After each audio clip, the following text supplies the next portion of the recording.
you're going through menopause, you can't control the fact that your hormones are changing, and that's having a true physiological impact on a lot of things, but also your metabolic health, your glucose control, your carbohydrate threshold.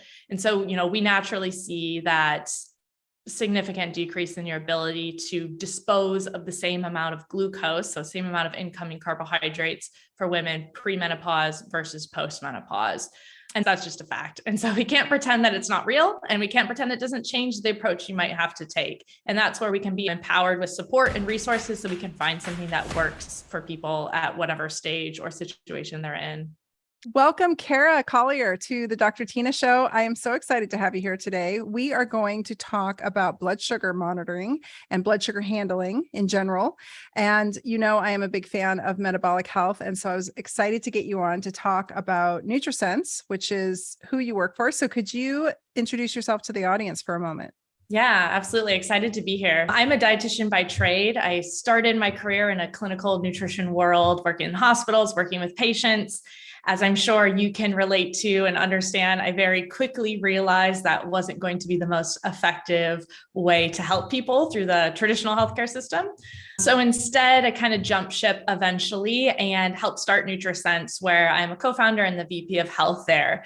And so at NutriSense, what we're really focused on doing is helping to actually address that metabolic crisis that we all are familiar with. So our mission as a company is to help anyone discover and reach their health potential. And we utilize the continuous glucose monitoring technology plus DEXA dietitian expertise in order to help people along their health journey and give them real data that helps drive behavior change. I love it. You just said it in a nutshell. Well, I found you guys years ago, and I was so excited to work with you. The first time I used one of your biosensors was in 2020, but I was really stressed out. I was actually consuming a little alcohol then. I don't drink anymore.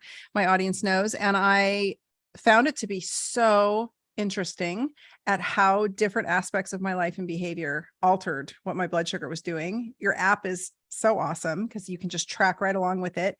And then, like you said, there's expert dietitian interaction. So I was able to have somebody explain to me what all of those blips and valleys meant.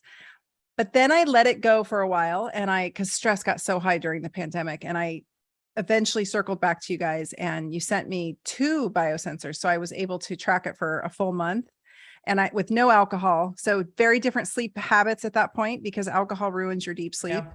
And when your deep sleep is ruined, your blood sugar is ruined. So it's been so insightful to see how stress, disrupted sleep, and then obviously different foods would impact my blood sugar throughout the day. So I thought we could talk about those 3 things for the most part, if you're cool. Yeah, absolutely. That sounds great. Okay. And one thing, and just like from a high level, you touched on those big factors, but so many people, when I'm talking about glucose or metabolic health or continuous glucose monitoring, of course, the first thing people think about is carbohydrates or nutrition, sugar, and they don't realize how much glucose is affected by these core pillars of health, which is really why we love to use that as a data stream. Because if you think about like 80-20 rule, how are you going to get the biggest bang for your buck from like the minimal amount of information? It tells you a lot about these different categories of health and can help you master some of those fundamentals. So happy to dig into it. Well, 3 that I want to touch on first. So the first thing I noticed was that I was able to input the amounts of food I was having. And I only did that for a few days. I didn't get too caught up in it, but it did let me know that I was, for the most part, generally speaking, able to hit the only thing I'm ever concerned about is hitting, for as far as macros goes, is just hitting my protein quotient. Like, I just want to make sure I get enough protein in. I'm not worried about fat. I'm not worried about carbs, because I'm pretty strict about all that anyway. I run my blood at least annually. I look at it, just one lab value with a blood draw. So that's just a snapshot in time. And it doesn't tell us too much except what was happening at that moment. But I noticed that I was able to hit my protein goal. And I thought that was incredible. I mean, like, immediately I was like, oh, win, I will. Or conversely, would have a stressful day and didn't hit it. And I would definitely notice how I felt. And because I was having to track it, I think that was just night and day difference of, instead of skimping all day because you're busy and you just forget to eat, and then noticing how crummy I felt at night, and then noticing how that impacted my sleep. So even just I know that's not part of the monitoring system, but it is part of your app. And I thought it's really nicely done in there. So I thought we could talk about that a little. Do folks use that feature often? And is it eye-opening to many of them? Yeah, absolutely. So just to give people a little bit more context of what you can expect to see, of course, there's the continuous glucose data stream. So that's kind of the core data that's coming in 24/7 glucose values. But as you mentioned, we also have a meal tracker inside, and people will use it for kind of two different use cases. One way, if you want to just keep it simple and you want to keep a record of how did I respond to this general type of meal with my glucose values, you could just add a description of what you're eating or a quick picture. So super easy. That way, let's say you use the product for 3 months and you knew that you had sweet potatoes at some point and you couldn't remember how you responded to sweet potatoes. You can search for that and see your history of logging that meal. Or you can go a layer deeper and you can track your full nutritional intake along with it. So that's your macros, your ingredients. And what I find helpful for more thorough tracking is that awareness step. I don't think that really anybody needs to track exactly what they're eating every single day for the rest of their life. But if it's been a while since you've tracked, or you're really not sure where you stand, it's a great first step because it's an awareness piece. You don't know what you don't know. And it could be one of those things where, exactly like you're saying, I checked off that goal, I feel good. And that's starting that positive flywheel of action, feeling good about your habits. Or maybe it really uncovers some deficits you might have. And again, we might focus most on protein typically first. Sometimes it might be the carbohydrate threshold we're really playing with, depending on the person and where they're coming from. But a lot of times we recommend people tracking more thoroughly in the beginning until we get in a groove and we're setting some of those higher priority goals to focus on. And then we can move into kind of more of an execution mode. And we might not need to do that tracking all the time. Yeah, because with my audience, I'm just not one to track macros. I think it's overkill. And coming from a background where I struggled with an eating disorder for a huge part of my life, like obsessing over my food is not my jam. So I get though that I think a lot of folks are eating completely mindlessly and not realizing at all what they're consuming. And so like you mentioned, that carbohydrate threshold, I think would be key for a lot of people to have a good awareness of like just how much they're taking in. Yeah, absolutely. And that's one of those things where, people always ask me, what exactly should I eat? How many carbs, how many protein? And as I'm sure you have also answered this question, is it depends. It's personalized. It might even depend on you, depending on if it's what day of the week it is or what routine you're in. You might personally also be adjusting your intake, and it's definitely going to differ from person to person. But one thing that is usually universally true is that most people are overdoing carbohydrates. Some people are underdoing it, and we might even up it. And so there's really kind of a threshold, and it's going to depend on a lot of things. But as a general society, the nutrition recommendations that are like 40 to 60% of your calories from carbohydrates doesn't work very well for pretty much anyone. So if we're following those general recommendations, especially if there's a baseline level of potentially metabolic dysfunction, we're going to have to adjust that threshold most likely for so many people. Yeah. It was so cool too. The minute my app turned on, once it started gathering data, I got an email directly and a message on the app at the same time, coincided from one of your expert dietitians reached out to me and said, hey, I noticed your app's been activated, or your monitor, your biosensor has been activated, and let me know if you have any questions. And then a few days later, he reached back out and he said, hey, I noticed this and this and this about the different meals and the different spikes. And he was telling me what some of these, because when you open it, it's so cool that you can track. I mean, I was able to go back to 2020 on the app and see what I was doing then. It was so cool. So you can track your meals, you can track your data, but it was neat for him to explain to me what each one of these, and we don't have to necessarily go into it, but I do want to talk about it a little bit about what each one of these little acronyms was under the spike. And so what he taught me, which I understood, but it was nice to have him explain it. And I thought maybe you could explain it to the audience. We're concerned about the size of the spike of the blood sugar, but we're also concerned about the time underneath that spike and then how many spikes you're having throughout the day. Is that correct? Yeah, absolutely. So you can think about what you're looking at when you're analyzing your glucose data, both from a bigger picture view, like what's happening in a 24-hour time period or what's happening in a 3-month time period. And in that, we're looking more at like average glucose, time within your threshold, how high did you go overall? And then we can also zoom in and look at what's happening at a per meal basis. And that's where we have glucose metrics, or a score that's both your daily score and a per meal score that kind of summarizes this. For some people who don't want to get too in the weeds, we have a 1 to 10 scale, gives you a quick like green light, red light. Or for people who really want to know the nitty gritty, the data nerds out there, we can have the scores broken down so you can see kind of which components are driving it. And in that meal score, we're going to have, as you're mentioning, how high did your glucose go? We want to keep it below 140 for our non-diabetics, our healthy population, those who are looking to optimize.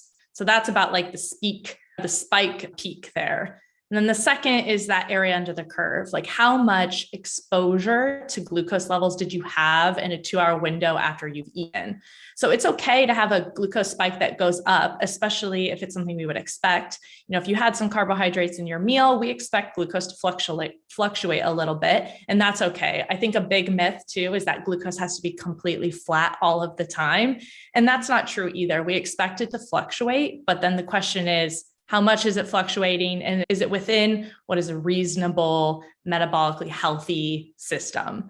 And so we'll expect it maybe to go up, but then we want it to come back down within 2 hours and have a reasonable, what we call delta. So how much did that glucose jump during that 2-hour window? So maybe your baseline glucose, you started at 70 and it jumped all the way to 139. So maybe it's below our 140 threshold, but it's a pretty drastic change in glucose. And that's pretty stressful on the system. Again, another thing that I like to reiterate to people is one big glucose spike every once in a while is not going to break the system down. It's really about those repetitive instances. So if every single day your go-to lunch meal is giving you that big jump in glucose, it's crossing that threshold, then we really want to think about how we can adjust that, how we can make that a more stable glucose response. But if it's a glucose response you have once a year when you have a splurge moment, it's okay. It's okay. Our systems are pretty resilient. It's really about those daily habits and your daily glucose responses. Well, what was interesting to me is if I had a big spike. So let's take, I did a whole podcast episode on my experience with using your biosensor. So folks can go back and listen to that. But something that I was surprised by was I had a bowl of beef noodle soup, and oh my gosh, my blood sugar exploded. And what's cool is you get to actually see your insulin kick up, because your blood sugar will spike. And if you have a healthy insulin response, which I do, all of a sudden it goes whoop down a bit, because like there's the insulin, and then it'll blip back up for a little second hump, and then it'll come down. And I'm assuming, you can tell me if I'm wrong, but I'm assuming that's probably normal. Am I correct on that? Yeah, exactly. So that shows essentially like a healthy, robust insulin response, because you can think about it as those two spikes usually mean A, you probably had a big meal that was pretty carb heavy and also probably had a lot of like fat in it as well. But B, you probably have a very healthy metabolic system that's just trying to process that meal. And so that's showing like your glucose went up initially. We have a sensitive insulin system that is responding to that, brings it back down. But then it might have been a larger meal, a lot of carbohydrates, and maybe the fat is delaying the digestion of that carbohydrate. So our glucose is coming back up again, and then our body responds again. What we typically see happen in someone who's more insulin resistant, somebody who's on that metabolic dysfunction spectrum, is that they'll eat that same meal and glucose will just keep climbing for hours, because we have a delayed glucose or delayed insulin response. So it's not really catching that response for an hour, 2 hours, 3 hours later. And then we're not as insulin sensitive. So it's harder for it to come back down. So it might be a 6-hour slow climb, slow decrease eventually, where somebody who's more metabolically healthy will see those sharper, up, and then our body's trying to readjust and kind of get back to homeostasis, so to speak.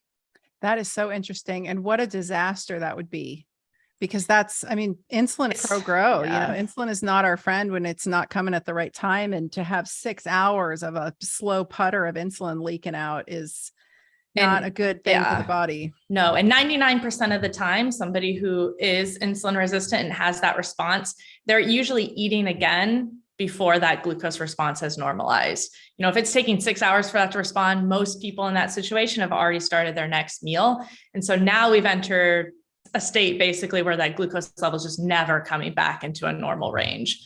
When we started working with, now we've worked with thousands of clients and we've seen thousands of data points, you start to see trends, you start to see patterns.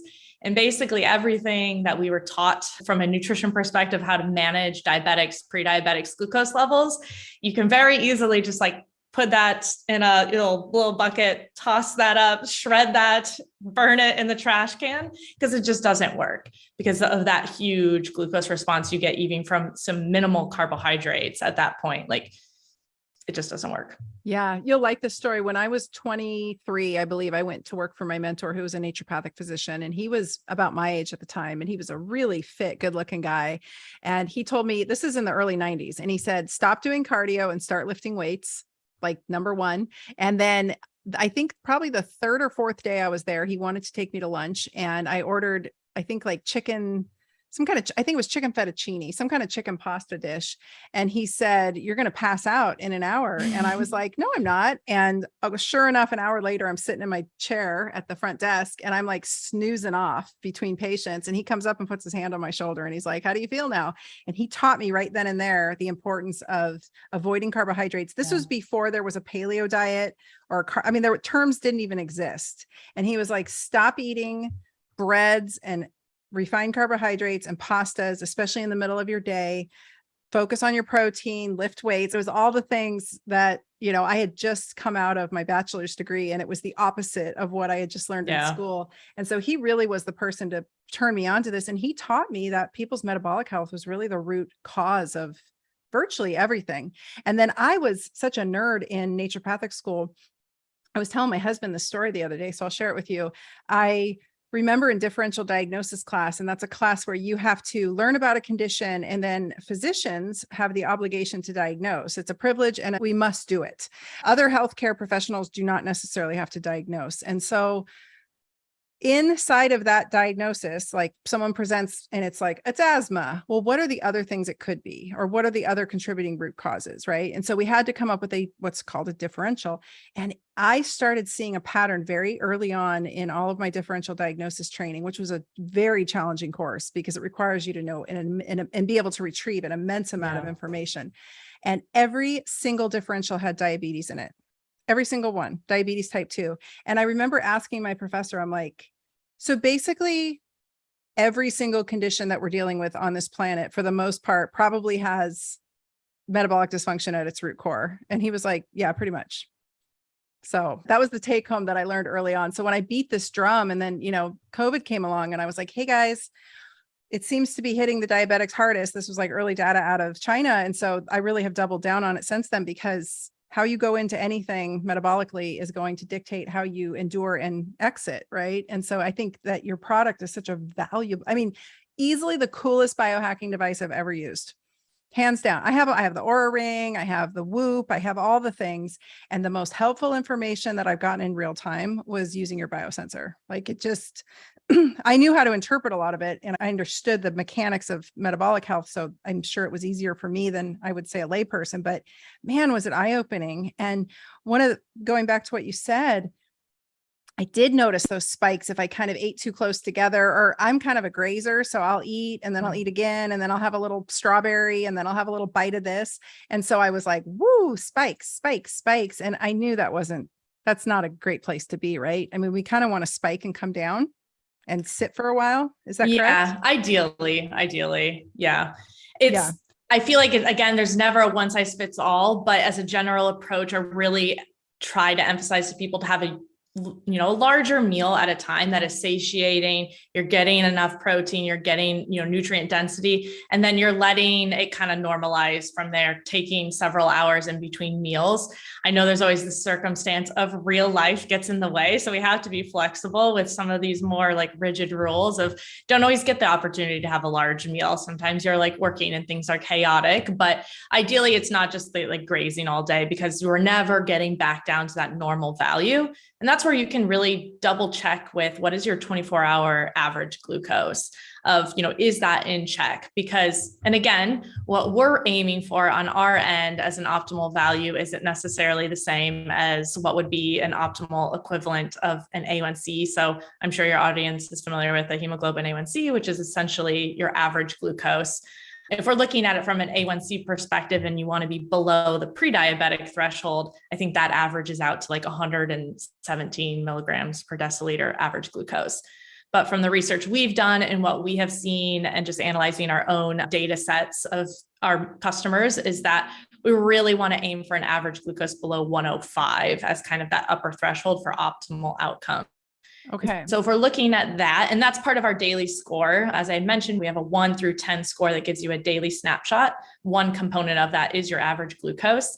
And that helps you kind of take into account of if you're kind of going up and down all day, and maybe the spikes aren't that big and they're not that dramatic because you're just grazing on these small meals, but then you're never really coming back down. It might be driving that average glucose up because you're never having those lower numbers to kind of counter it a little bit.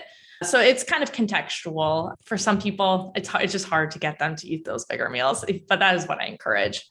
Well, my generation was, and I don't know what you were taught in your dietitian training, but it was like 6 meals a day. Yeah, it's unfortunately still the training, at least from the last time I went through it.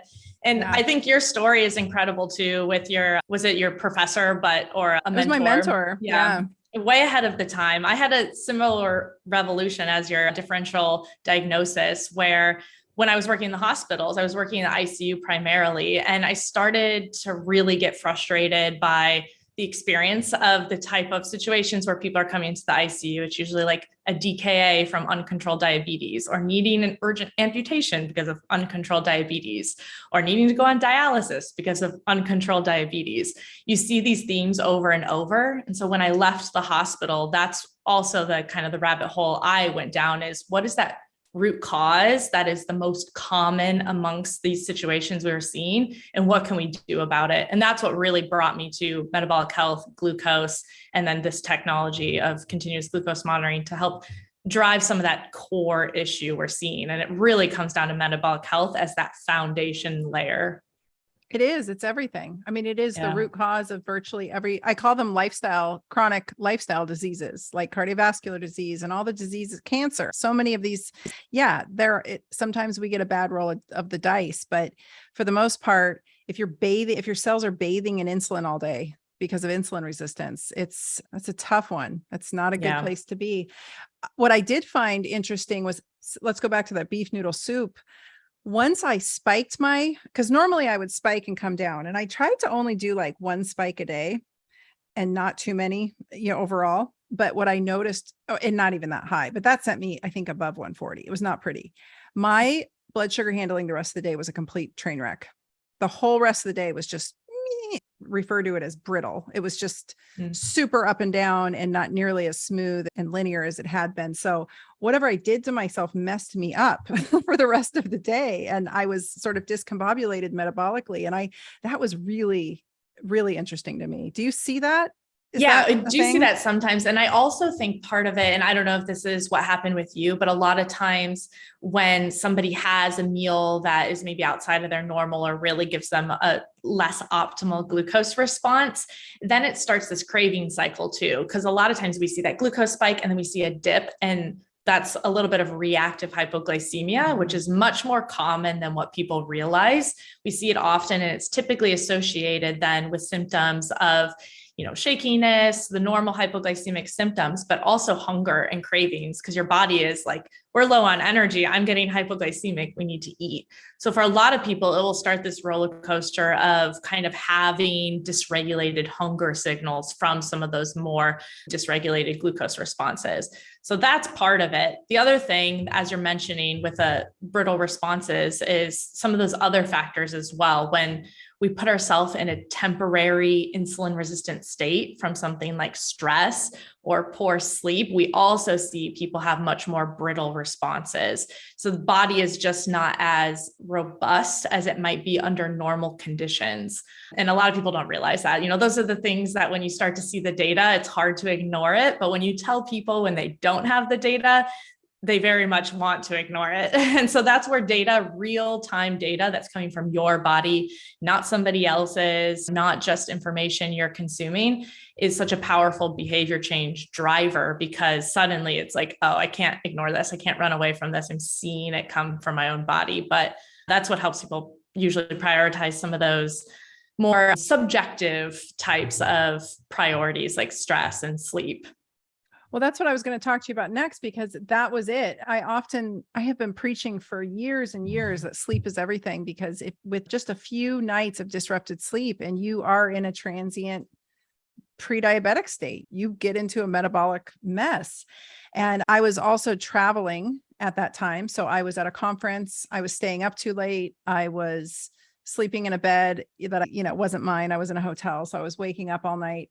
And I noticed as the days went on, my response got more and more brittle, because especially the last night, I did not get a good night's sleep. And the whole next day was just a train wreck. And so it really made me realize, like you said, in real time, seeing my real lived experience of sleep disruption impacting my blood sugar regulation was enough to make me double down. And I mean, I joke that when I was dating, I got married recently, but when I was dating, a lot of folks in my age category don't sleep well. And so I'd often just break up with the boyfriends, because I'd be like, your sleep's a wreck. I just can't. Yeah.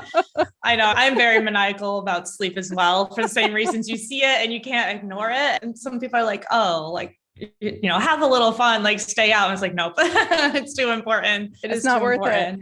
And as you age, it becomes hard. I'm one of those middle-aged women who swells. And so it's very apparent very quickly if I've had too many carbohydrates or if my sleep's been disrupted, like I'm a puffball the next day, and I can't ignore it anymore. When you're younger, you kind of get away with it. You're like, oh, I got some, puff around my ankles from my socks or whatever. But as you get older, the bands of tolerance for that get tighter and shorter. And so I'm a vain person, and I want to feel good and look good. When I had that big spike from the beef noodle soup, I was with a bunch of doctors at this conference, and my friend said, well, how do you feel? And I'm like, I feel terrible. Yeah. So it was really like real time, instantaneously, within 20 minutes of eating, I could see why I felt terrible. And I think everybody should do a trial run and check, like every human. Yeah, absolutely. And related to that, I want to loop back to sleep as well, but related to kind of how you feel, that's a huge part of connecting data with your subjective experience. A lot of people will feel crappy all the time, and they don't realize it, or they don't know what to pinpoint it to. And so something like the continuous glucose monitor that's giving you that continuous data stream helps people at the end of the day actually eat more intuitively, because it's enhancing what is our, interoceptive sensitivity, which is essentially just our ability to feel those internal signals. So it's really interesting, because a lot of people in the healthcare space will always be like, well, people already know that they feel cruddy when they eat candy. Why do they need the data to show it? And working with real people is when you realize, yes, they feel cruddy when they eat this way, but they aren't putting the connection together that, oh, this is truly, a real physiological response I'm having, and that's why I feel cruddy. And that helps people really figure out how to eat in the long term, where you don't necessarily need to rely on the data then, but you've made that connection and you've enhanced that mind-body connection to know what you feel at different states, which actually then leads to more mindful eating in the long term, and more intentional eating is what I like to call it, is really like weighing the pros and cons of every once in a while, you're going to have something fun and you're probably not going to feel amazing, but you don't want to do it mindlessly in a sense that's like, oh, I'm just grazing on the snacks that are potato chips are in front of me because I'm at a party and they're out. They're not worth it maybe in that case because you don't like them that much. You're going to feel cruddy, and it's different than making that mindful decision that it's Christmas. This is my favorite dessert that my mom makes every year, and I'm going to have it type of situation. Yeah. I joked that my biosensor was shaming me. I'd go for some snacky something, any snacky something, and it wasn't good. It wouldn't be pretty on the data wouldn't be pretty, the data points. And I'm like, oh, my NutriSense is shaming me right now. My Oura Ring shames me at night when I don't go to bed on time, and I eat too late, and my NutriSense shames me when I start dabbling with refined carbohydrates that I shouldn't probably be doing. Yeah. You wanted to go back to sleep. Did you have more that you wanted to share on that? Yeah, I just think it's really interesting. There's a ton of research on this, but we also see it anecdotally from all of our customers. But of course, it's not talked about as much as it should be, but both that sleep fragmentation, as you were mentioning, so maybe you got a full 8 hours of sleep in bed, or even 9 hours of sleep in bed. But if it's fragmented, you're getting interrupted deep sleep, or you're waking throughout the night, or sleep insufficiency, so not the adequate amount of time in sleep stages. There's research that shows that glucose control can be as much as 40% worse. So 40% higher glucose levels the next day for everybody, including non-diabetics. And it only gets more exacerbated the more insulin resistant you are at baseline, because your system no longer knows how to process. If you're diabetic, you're insulin resistant, you already have a system that is struggling a little bit to just process glucose levels at baseline.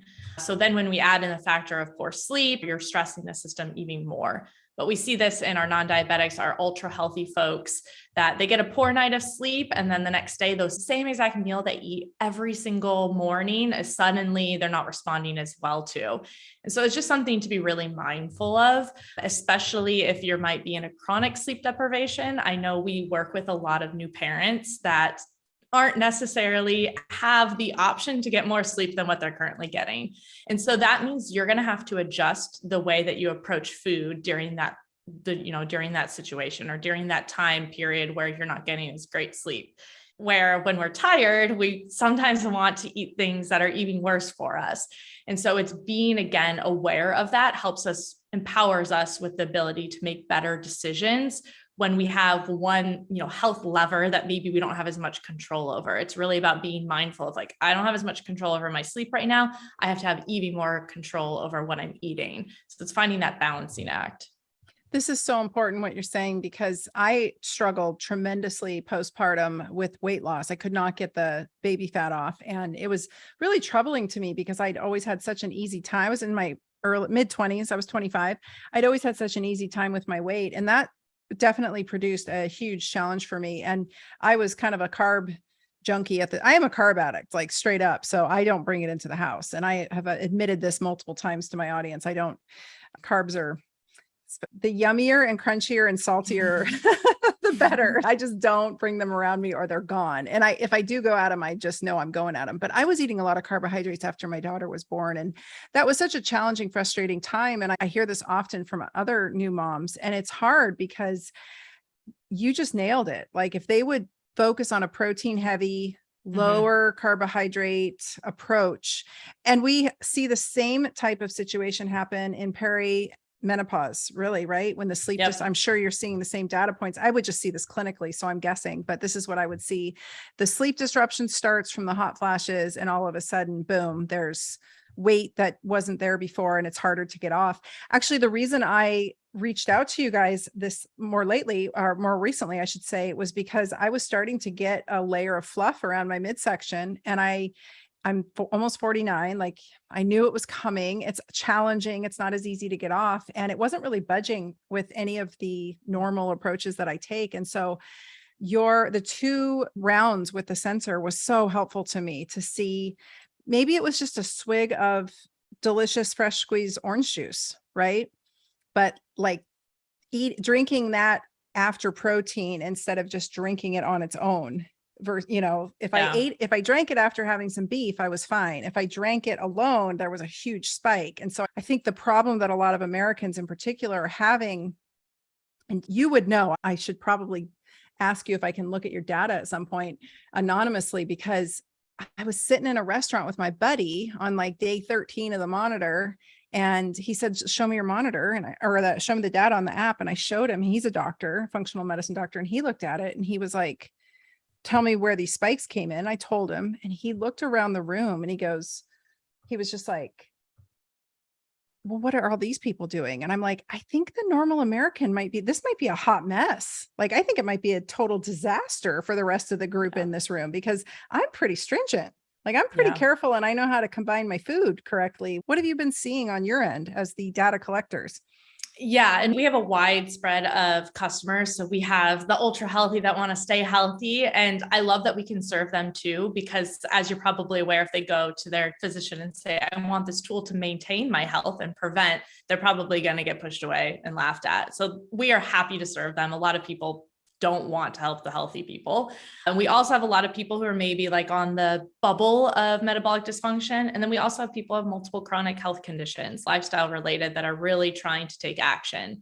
And glucose is all over the board. And this kind of brings me back to my original point of, you cringe sometimes at some of the things you were taught and some of the things you did in the very beginning. But in a hospital, when somebody gets a new diabetes diagnosis or you get a consult because they have uncontrolled diabetes, the standard protocol is to teach them how to count their carbs, chase it with insulin, have 45 grams of carbohydrate at each meal is kind of the approach for a female. So it's consistent carbohydrates so that you know exactly what your glucose is going to do.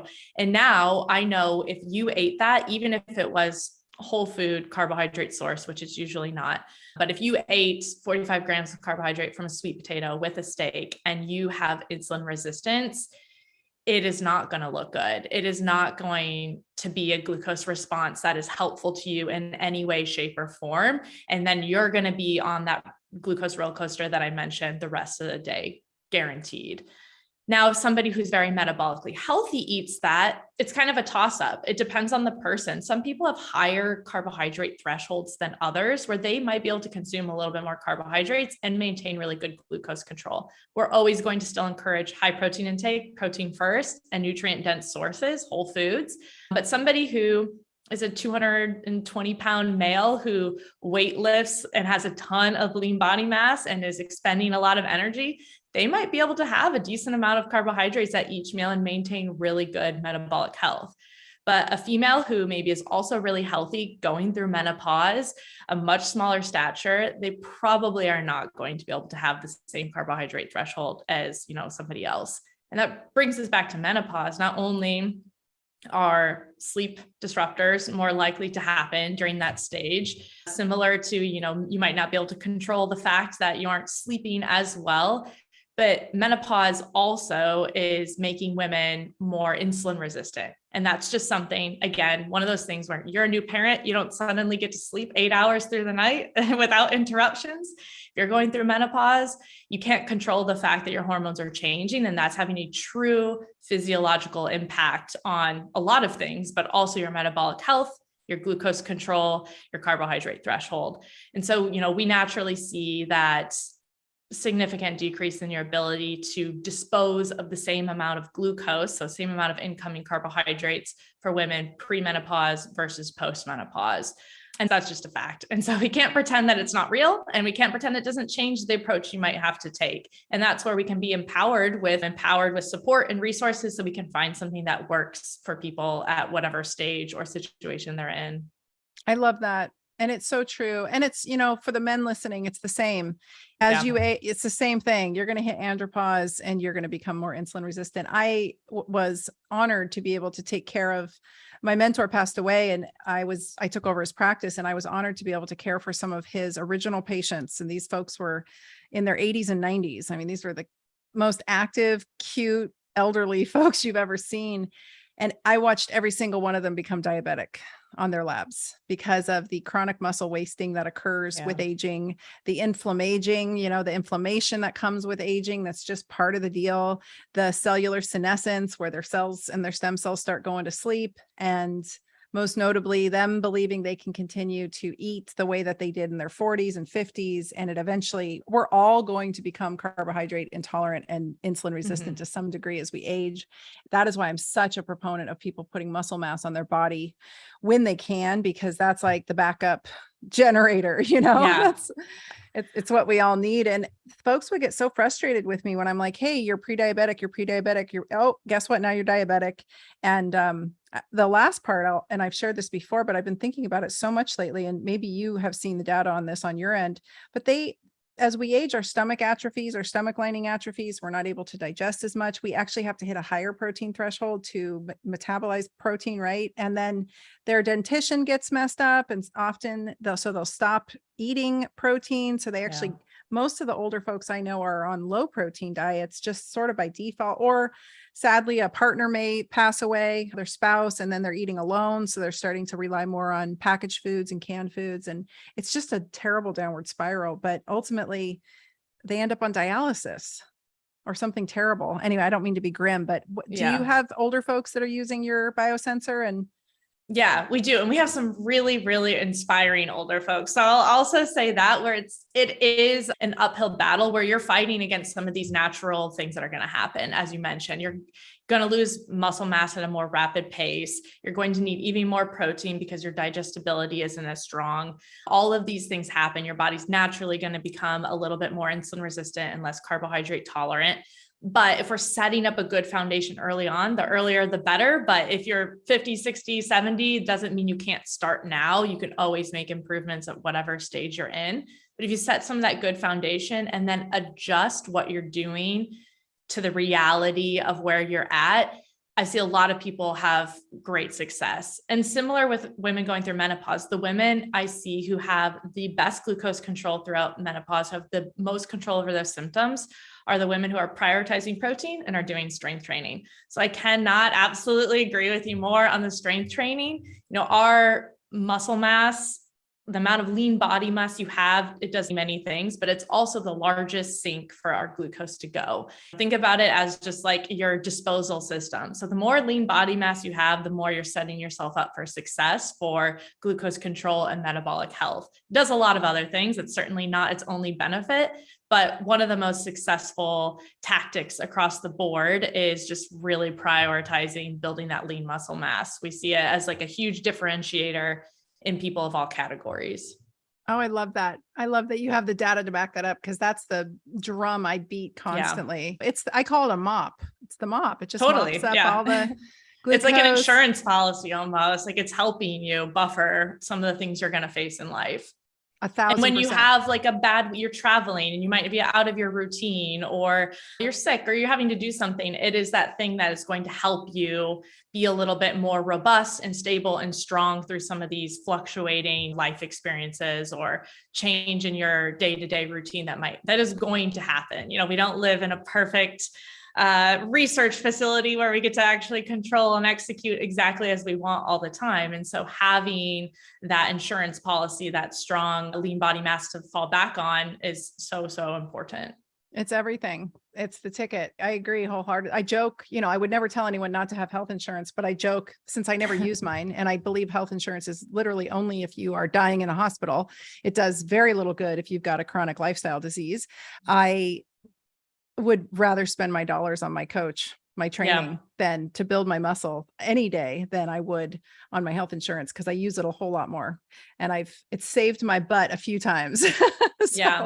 Quite literally. And I joke, like, put a butt on. Like, I think the most metabolically active muscle that you can focus on, that you should focus on, is those thighs and hamstrings and glutes, and build those big muscle groups up and build a big old sink, a big old mop, and you too will enjoy the benefits. Before I let you go, can I ask you one more thing that I noticed, and I wanted to hear your thoughts on this? I noticed, so I'm big into beef. I'm big into ruminant animals. I think that they just provide such a nutritious womp of goodness in a highly absorbable way. I can't believe I spent 10 years as a vegetarian, and I can't believe I deprived myself of carnitine and creatine, and I'm just so many things. It messed up my joints. It messed up my hormones. It messed up so many things. And I'm not saying that my audience knows this about me, so I'm not ostracizing any vegetarians or vegans, but I did find this compelling, and I was so excited about it. Every single time I ate a steak, like a big 8-10 ounce steak, I was able to, because I was on this trip, right, for this conference. And when I travel, I have such a particular gut that I just go to steakhouses every night. That's it. Like, I'm going to splurge. I know everyone can't do that, but I am in a place in my life when I can, and I'm like, screw it, I'm going.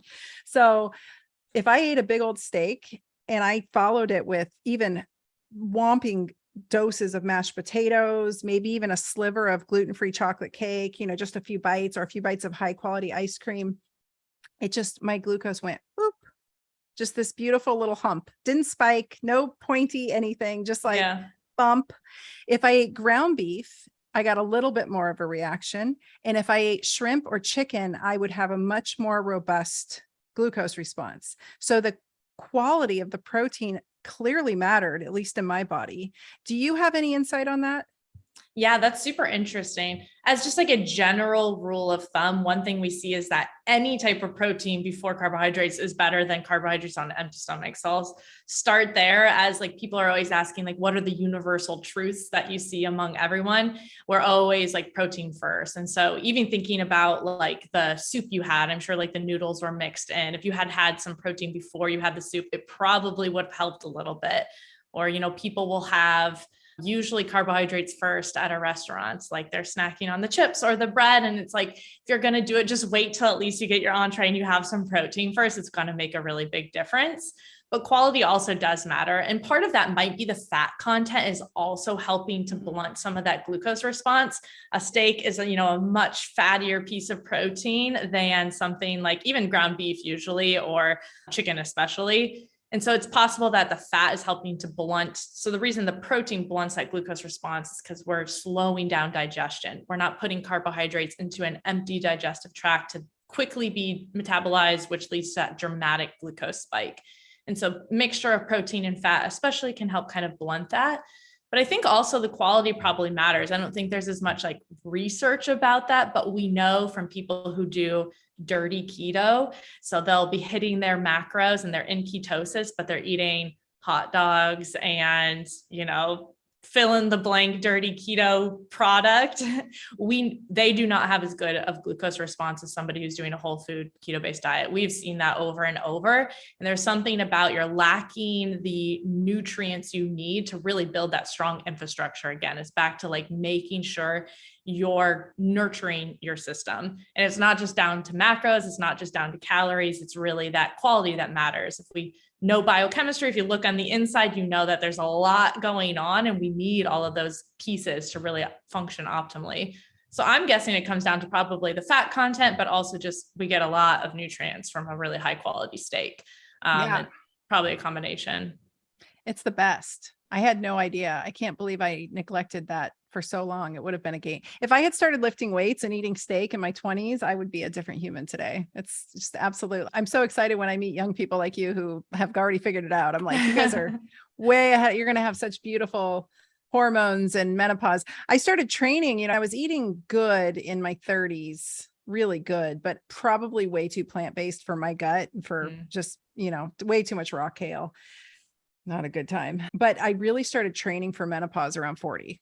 I really started getting serious. And at that time, I was actually running. The reason I love your biosensors, because I've been walking around for almost a decade poking my finger all the time with my little fun. Yeah. No, it hurts. It's terrible. Yeah. And one time I gave myself a little cutaneous infection because I was poking it so much. And I'm like, this is garbage. And so I was not able to access any type of biosensor or monitor because, again, I was healthy and my doctors were like, oh, you don't need that. So it's incredible that you guys offer the service and subscriptions for people, and they can do several months at a time, correct? When they sign up for a subscription, what do you suggest is ideal for people? Yeah, so we offer a few different plans. As you mentioned, each sensor lasts for 14 days. So that's another difference between like an Oura Ring or a Whoop Strap. It's not one piece of hardware that you then wear forever. They last for 14 days. You don't take it off during that time. And then at the end of the 14 days, peel it off, toss it like a Band-Aid, put on the next one. So we usually do 2 per month, and we'll do a no commitment plan where you're going to get that 2. You do it for 1 month. Or we have like 3-month minimum commitment, 6-month minimum commitment, or 12-month minimum commitment. All of those, gets cheaper the longer you're committing. What I typically recommend, the month to month is great if you're just not sure and you want to try it first because there's no commitment involved. And then you could always switch to a cheaper commitment plan after doing a month if you want to. So that's great if you're not sure. It's also great if you're really healthy, you're already doing a lot of good habits, and you want to find out maybe how your normal routine is affecting you, what little things you want to switch around, or maybe just gain some of that assurance that the things you're doing are good to help you kind of stay motivated. So a month is good in that situation. But if you are experimenting with your diet, you're not really sure what to eat, maybe you have some signs of insulin resistance, I would recommend at least a 3-month minimum, because it takes some time to get to know your data and also make some changes, see the numbers start to improve, and kind of get on a plan. Really depends on what your health goal is. But if you're not sure, you can always start with the month to month plan and then switch to a commitment if you like it and you're making good progress. Yeah, I think honestly, I think everybody should do this. I said this before in 2020 when you guys sent me one. I think everybody should try this out and see what their blood sugar is doing, because something we didn't talk about too much, but I mean, that was another shocker to me, was anticipated stress, not even actual stress, but just anticipated stress. Like, oh, I'm headed to the airport. I'm hopping in my Yeah. car. Boom, blood sugar spike. Another one was I was trying to get to a concert that I'd organized several friends. And it was, once you get more than two people going to a thing, it becomes a thing. And I don't love that. And so I immediately had my anticipatory stress of like herding the cats socially, and boom, huge glucose spike. And I was shocked. So I think folks, we might use it for 14 days, a month, and see what's going on, but living your life with this thing on for a few months, I think would be really compelling information for people. And quite honestly, a game changer, like just a Yeah. huge game changer to really set you up to understand what it is, how you're eating, what it is doing to you. And because you hear so often, Dr. Tyna, I'm doing everything you say, and it's not better. And I'm like, well, slap on a monitor, see what's going on. Yeah. And if you're susceptible, to kind of the yo-yo dieting pattern where you have a lot of motivation, you'll stay on track and then maybe you regain all the weight, go back and forth, then doing something like a 6 or 12-month plan is something I would recommend if that is a pattern of yours that you get into, because that real-time data, again, helps a lot of people stick to the plan that they want to do, because it's much more motivating to, instill those habits when you're seeing it come at you right then, right there. It's the immediate reward, immediate gratification of the habit you just did. So if that's also a pattern that you fall into, I would recommend one of those longer plans. Whereas somebody who maybe is more intrinsically motivated already, they're super disciplined, super determined. What I recommend is doing it for a certain amount of time where you gain the information, 1 to 3 months, and then doing it once a month every year, kind of as like a check back in, see how things are going, fine tune, kind of more like an annual physical or annual labs type of approach. So that can be good for the people who maybe have their own accountability system or their own inherent, whatever is working for them to really stay on track, but they need the data in order to really fine tune. Yeah, that's excellent advice. I completely agree. I was thinking the same. I was like, I should just do this for 1 month every year and make sure, especially as I'm aging, because again, like I said, things are not the way they used to be. And it's kind of like an enzymatic reaction, it definitely, you start to notice it in your early 40s. I was in the best shape of my life when I was 40, and then 45, you're like, oh, this is a little challenging. And then all of a sudden it's like, you look at a prune and you wake up with fluff on your tummy and puffy eyes. Yeah. So, and seasonality too. Sometimes people will do it like twice a year because they're eating a lot different, maybe in the summer versus the winter. So that's another thing too. It just changes person to person. Awesome. I love it. Well, this has been so insightful. I had a list and we got to all of them. I'm so happy to have you here, and thank you for answering all of my questions. Where can folks find you? I know you guys have a great Instagram account that I've learned a lot from, but anywhere else?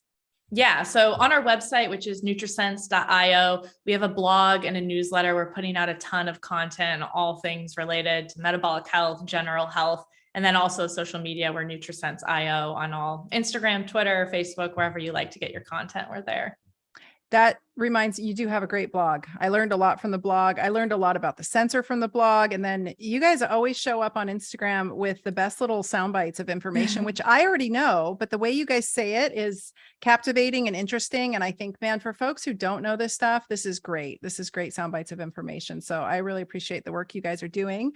And I appreciate you coming on the show. And thank you for letting me check out your biosensor and get so much information for myself.